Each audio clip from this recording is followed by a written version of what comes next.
Hai, kembali lagi sama aku Jian. Di video kali ini aku bakal jawab requestan kalian. Dan requestan ini aku udah janji untuk buatin. Jadi mau gak mau aku harus buat. Padahal jujur dari subuh sampai jam 1 di sini hujan. Kalau di daerah kalian gimana? Komen di bawah ya. Di video kali ini karena aku udah janji sama Chloe Sahira. Wih, agak susah sih ya menyebutkan namanya. Halo kak, halo Chloe Zaviera. Ribet nama lu dah. Minta tolong coba contohkan presentasi perikanan air tawar dan air payau. Menjelaskan pengertian, jenis, ciri-ciri, manfaat, dan kandungan gizi hasil perikanan. Ada 4 orang kak dalam satu kelompok. First time presentasi, nggak tahu bingung cara mempresentasikannya kak seperti apa. Hari Senin minggu depan sudah presentasi. Terima kasih kak. Wih, panjang banget nggak nih? Karena aku udah berjanji dan pada saat aku replay komennya dia, aku bilang ya terima kasih ya, insya Allah aku buatkan. Jadi mau gak mau harus aku buatkan. Walaupun jujur ini enak banget untuk tidur cuacanya sih. Oke, kita langsung aja buat satu kelompok 4 orang mengenai perikanan air tawar dan air payau. Nah, jadi karena ada 4 orang, kita bagi tugas dulu nih. 4 orang kan, satu kita jadiin sebagai moderator, satu kita jadikan sebagai pembaca kesimpulan, dan 2 orang lagi seperti biasa harus ada pemateri. Pemateri harus berbagi tugas. Karena kita udah dapat tugasnya dari Chloe membahas mengenai perikanan air tawar dan air payau, artinya kita bagi tugas aja. Karena pemateri 2 orang, di sini kita bagi satu pembahasan satu-satu. Ya kalian ngerti nggak sih? 1 orang 1 pembahasan. Yang satu membahas perikanan di air tawar, yang satu membahas mengenai perikanan di air payau. Mengenai arti, jenis, ciri-ciri, kandungan, manfaat, itu dijelasin oleh masing-masing pembahasan. Oke, sampai sini paham gak sih? Ya semoga kamu paham, aku harap kalian tonton video ini kalian paham ya. Karena kita satu kelompok 4 orang, nanti yang bakal menjawab pertanyaan, kalian kerjasama antara moderator, pembaca kesimpulan, dan pemateri. Harus bekerja sama, siapa yang bakal menjawab, ya kalau bisa kalian ganti-gantian menjawab. Oke semuanya, aku langsung aja praktekkan satu kelompok 4 orang mengenai perikanan air tawar dan perikanan air payau. Karena kita udah bagi tugas, jadi di sini aku punya teman-teman gaib aku, 3 orang lagi di sebelah kanan. Aku Jihan sebagai moderator ya, aku pribadi sebagai moderator. Kita langsung aja perkenalan diri. Assalamualaikum warahmatullahi wabarakatuh. Waalaikumsalam warahmatullahi wabarakatuh. Selamat siang teman-teman semuanya. Pada kesempatan kali ini kami dari kelompok 4 kami akan mempresentasikan hasil tugas kami. Sebelum masuk ke pembahasan, saya akan memperkenalkan diri. Saya Janisra Rahab sebagai moderator dan di sini ada teman-teman saya. Saya Putri Ariska sebagai pemateri, saya Anggi sebagai pemateri, dan saya Zakia sebagai pembaca kesimpulan.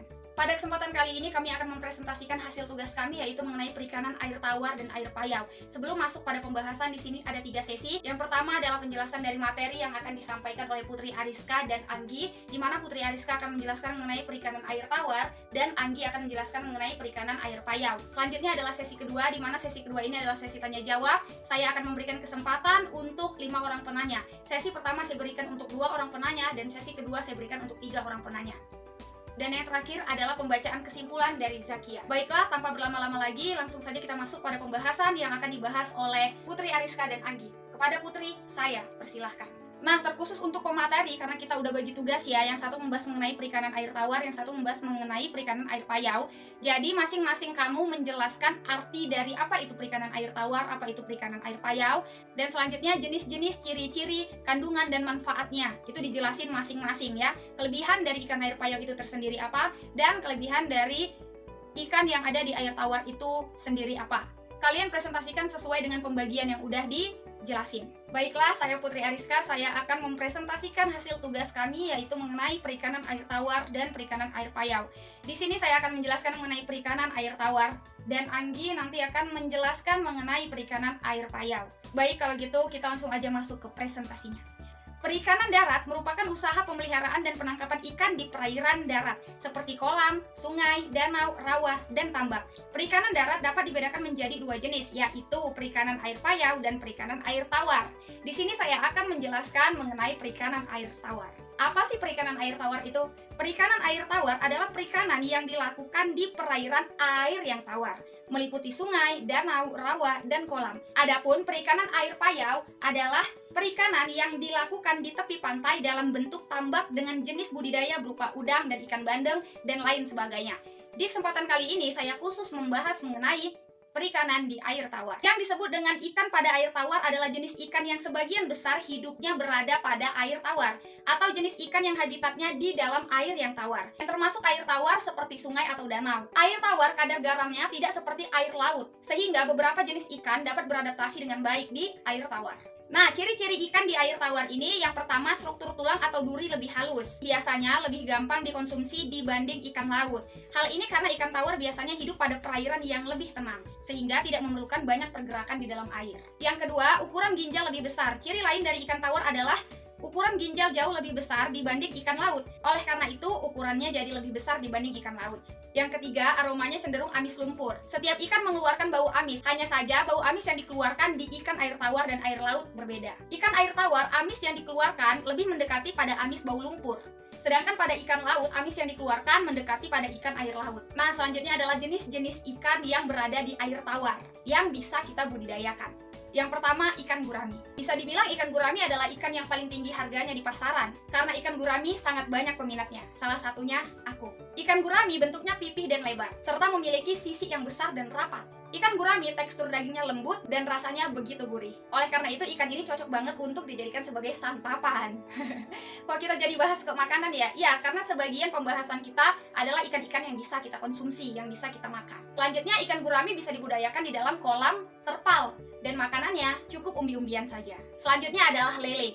Siapa sih di sini yang nggak pernah konsumsi lele? Ada nggak sih yang belum pernah sama sekali cobain ikan lele? Ada? Kalau ada, angkat tangannya dong. Kita pengen tahu nih. Nah, kamu kasih obrolan-obrolan tanya jawab seperti itu kalau kamu udah percaya diri ya presentasi. Selain gurami, lele adalah salah satu ikan yang banyak juga peminatnya. Lele sendiri bisa dibilang adalah jenis ikan yang paling murah harganya.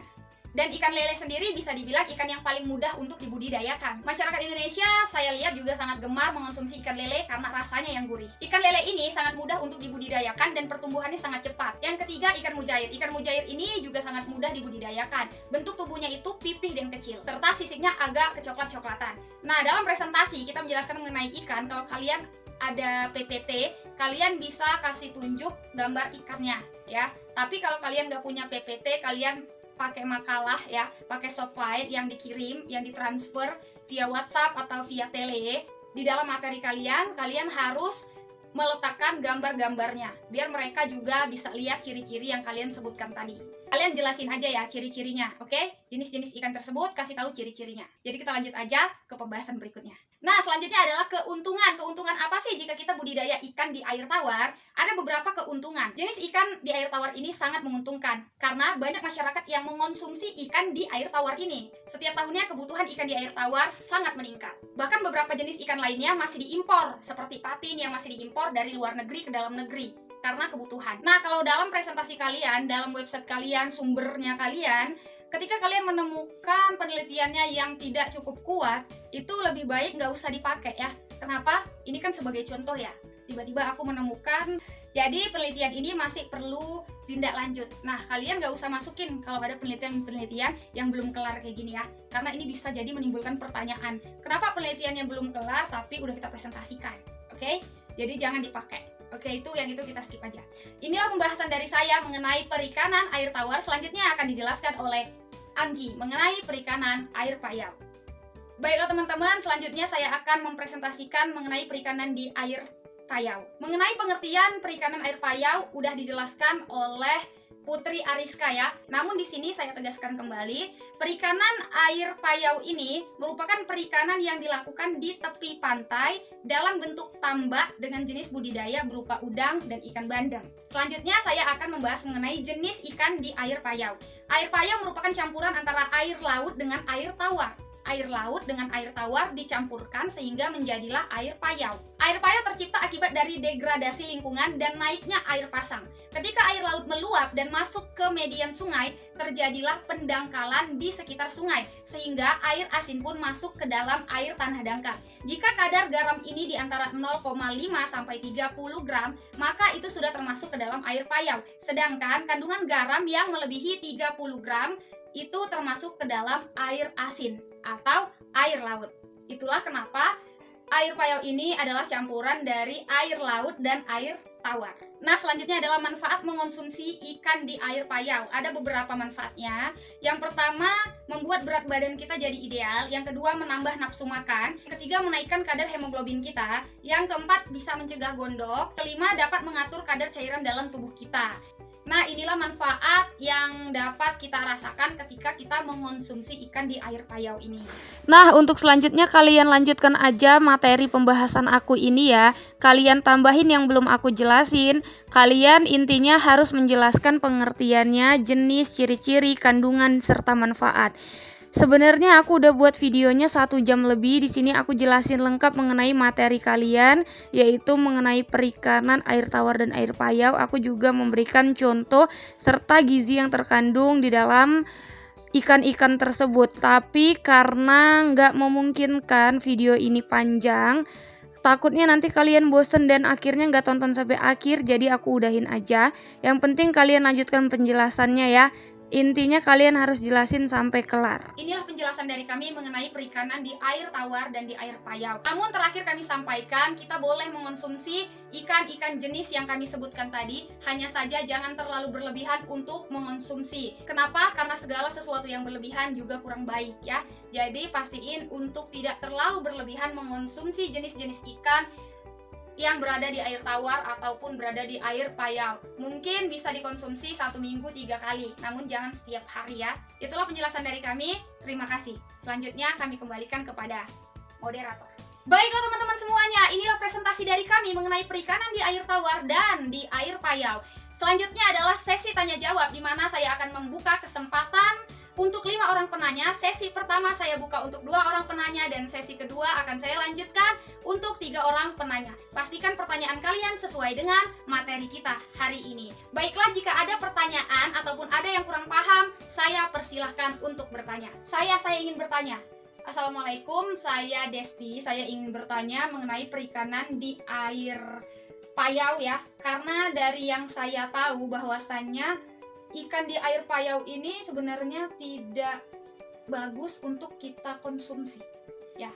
Kenapa ya kira-kira alasannya? Saya mendapat alasan ini dari isu-isu masyarakat yang beredar di lingkungan rumahnya saya. Karena lingkungan rumah saya itu membudidayakan ikan di air payau. Jadi ada isu yang mengatakan bahwasannya ikan ini tidak baik untuk kesehatan. Itu saja, semoga pemateri paham dengan pertanyaan dari saya, atau kelompok paham dengan pertanyaan dari saya. Terima kasih. Saya ingin bertanya. Perkenalkan, saya Suryono. Saya ingin bertanya, apakah ada bahaya jika kita mengonsumsi ikan di air tawar? Adakah bahaya ikan di air tawar untuk kesehatan? Apakah ada atau tidak? Jika ada, mohon dijelaskan. Itu saja pertanyaannya. Wassalamualaikum warahmatullahi wabarakatuh. Baiklah, terima kasih atas pertanyaannya. Pertanyaannya bagus-bagus sekali. Kita langsung aja jawab ya dari pertanyaan pertama. Menurut isu yang beredar bahwa mengonsumsi ikan di air payau ini tidak baik untuk kesehatan. Seperti itu ya pertanyaannya. Pertanyaannya akan dijawab langsung oleh Anggi yang membahas mengenai perikanan air payau. Kepada Anggi, saya persilahkan. Baiklah, terima kasih atas pertanyaannya. Pertanyaannya bagus sekali. Banyak isu yang beredar bahwasannya ikan di air payau ini sangat tidak baik ya untuk kesehatan. Sebenarnya kita boleh untuk mengonsumsi ikan di air payau ini. Hanya saja seperti yang saya katakan tadi, saya tegaskan kembali, ingat jangan terlalu berlebihan karena segala sesuatu yang berlebihan itu tidak baik ya. Jadi saran dari saya pribadi, jangan terlalu banyak untuk mengonsumsi ikan yang berada di air payau ini. Dan jangan jadikan ikan yang berada di air payau ini menjadi kebutuhan khusus atau pemenuhan kebutuhan sehari-hari. Itu saja penjelasan dari saya. Terima kasih. Bagaimana apakah saudara menerima jawaban dari saya? Terima kasih atas jawabannya dari saudara Anggi. Tapi jujur, saya belum puas atas jawaban dari saudara terkait pertanyaan saya. Baiklah, saya sebagai moderator akan menambahkan jawaban atas pertanyaan saudara atas isu yang beredar ya. Sebenarnya isu-isu tersebut benar adanya. Kenapa? Karena isu-isu ini tidak hanya terjadi di daerah kamu saja. Ada beberapa daerah juga mengalami hal yang sama. Bahkan Kepala Dinas Kesehatan Ketapang, Heri Julius Tio, menghimbau kepada masyarakat setempat untuk tidak mengonsumsi air payau sebagai pemenuhan kebutuhan sehari-hari mereka.